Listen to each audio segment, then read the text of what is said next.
Bom, primeiramente, bom dia a todos que estão aqui no auditório central do Campus Betânia, da UVA. Para mim é uma alegria muito grande estar aqui e, de alguma maneira, contribuindo para esse debate sobre o ensino de filosofia no ensino médio e a sua necessidade de implementação no ensino fundamental. Tá? Então, eu gostaria de fazer algumas saudações aos membros que compõem esta mesa: professora Elizabeth Furtado, John Aquino, que é meu amigo e foi contemporâneo de graduação na UES, o professor Vilar e a Shirleyane Elias. Gostaria de dizer que é uma alegria muito grande tê-los ao meu lado, juntamente também com o professor que fez uma palestra ontem brilhante e abriu caminhos pedagógicos para a minha prática escolar.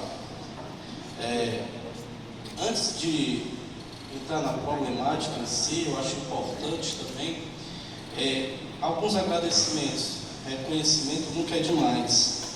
Então, eu estou aqui representando a Escola Anastácio Alves Braga, na qual sou professor efetivo de filosofia no município de Itapipoca. Esta instituição depositou confiança, né, como representante dela neste evento. Gostaria também de agradecer a Cred2 e a Seduc pela ajuda de custo e pelo translado entre as cidades, Itapipoca e Sobral. Não posso esquecer também da UVA, Universidade Vale do Acaraú, pelo reconhecimento do meu trabalho e de minha contribuição no debate a respeito da temática em questão. Queria também agradecer a 3 professores, precisamente.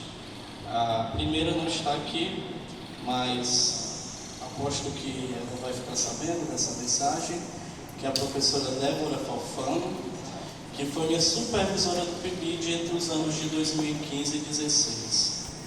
E com ela eu aprendi não apenas a ensinar filosofia, mas também como me relacionar com as adversidades que existem no ambiente escolar. Porque ensinar filosofia também requer você saber se relacionar profissionalmente, socialmente com seus colegas de trabalho. E a professora Roberta Damasceno, por ter formalizado o convite junto à comissão organizadora do evento e à UFA. E por fim, ao professor Hermínio, pela efetivação da logística de minha estadia em Sobral e, de um modo mais geral, a organização do evento.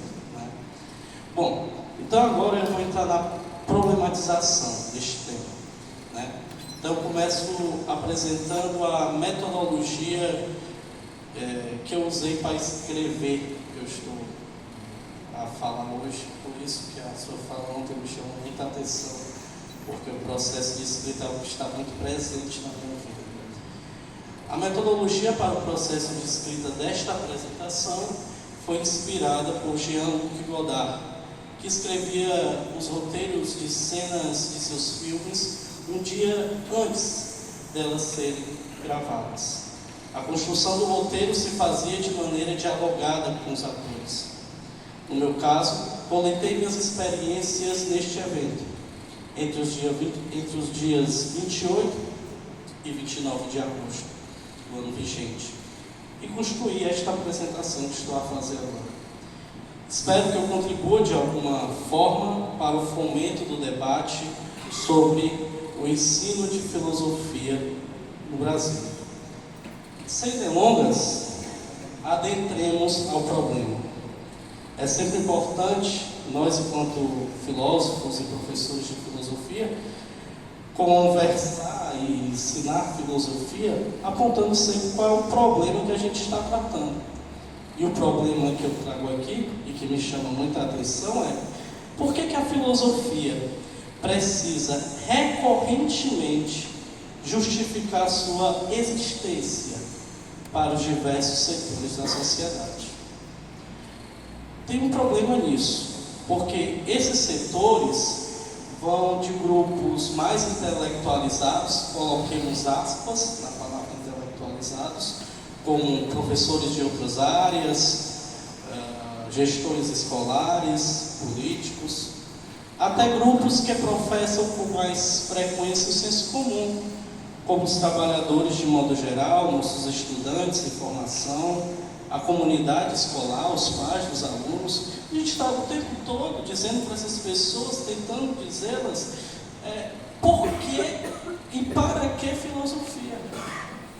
Então, assim, esse é o problema que eu quero tratar e problematizar aqui. A filosofia do Hemisfério Sul encontra-se numa crise interminável. Então, a filosofia praticada por essas bandas aqui, ela encontra-se numa crise interminável. É quase um carcinoma. Carcinoma é a mesma coisa que câncer, mas eu quero que vocês entendam isso de maneira positiva.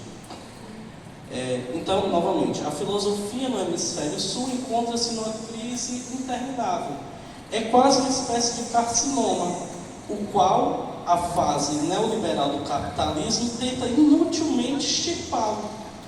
No entanto, o carcinoma filosofia, no sentido positivo, é claro, reaparece, causando espanto, medo, angústia nos setores mais conservadores da sociedade e, evidentemente, nos detentores dos meios de produção, que são os capitalistas.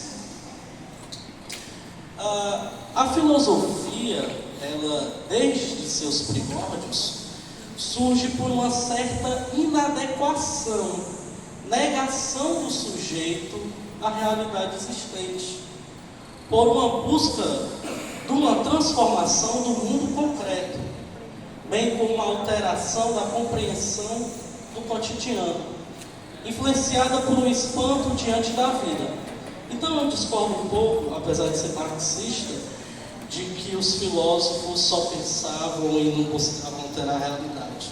Porque se a gente for estudar a filosofia grega, ontologia está atrelada à estética, que por sua vez está atrelada à política. Não é possível pensar nada disso sem conexão.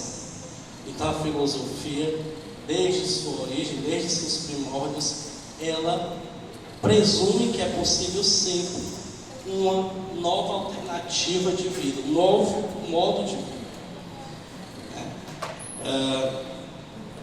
Então, por exemplo, Platão coloca em seus diálogos os marginalizados da polis grega, como o escravo no Meno, a sacerdotisa Diotima no banquete, ou o estrangeiro de Eleia no Sofista, ensinando filosofia a Sócrates. Tudo bem, eu concordo, a democracia grega só englobava 10% da população, mas se nós analisarmos historicamente, para aquele contexto, aquela democracia era um avanço em relação às outras civilizações que ainda viviam em impérios, onde a figura do líder se confundia também com o religioso. Então a gente também precisa ter cuidado com certos anacronismos, que às vezes despotencializa a filosofia. Tá?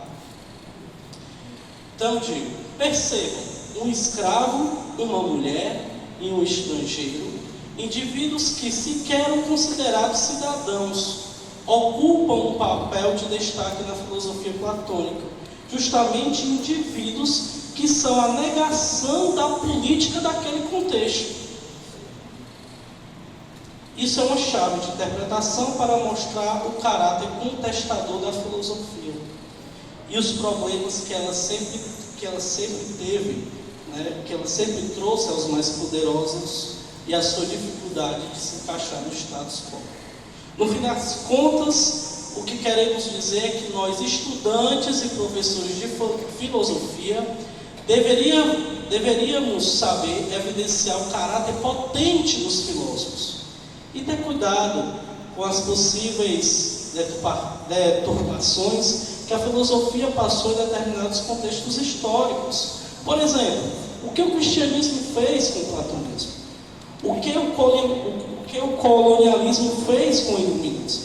Então, às vezes, me parece que há uma confusão ali entre o que essas ideias se transformaram ao longo da história e o que os filósofos disseram, né? Então, isso é importante para que a gente recupere a potencialidade da filosofia. E aí, retornando à questão do carcinoma, num tom de brincadeira, falo o carcinoma de uma maneira positiva, como trocadilho, como metáfora, para ilustrar as sucessões de crise que a filosofia é atravessada no Brasil, e como a filosofia ressurge neste 4º evento de encontro estadual de professores, para se justificar ou suplicar para a sociedade as razões de sua existência.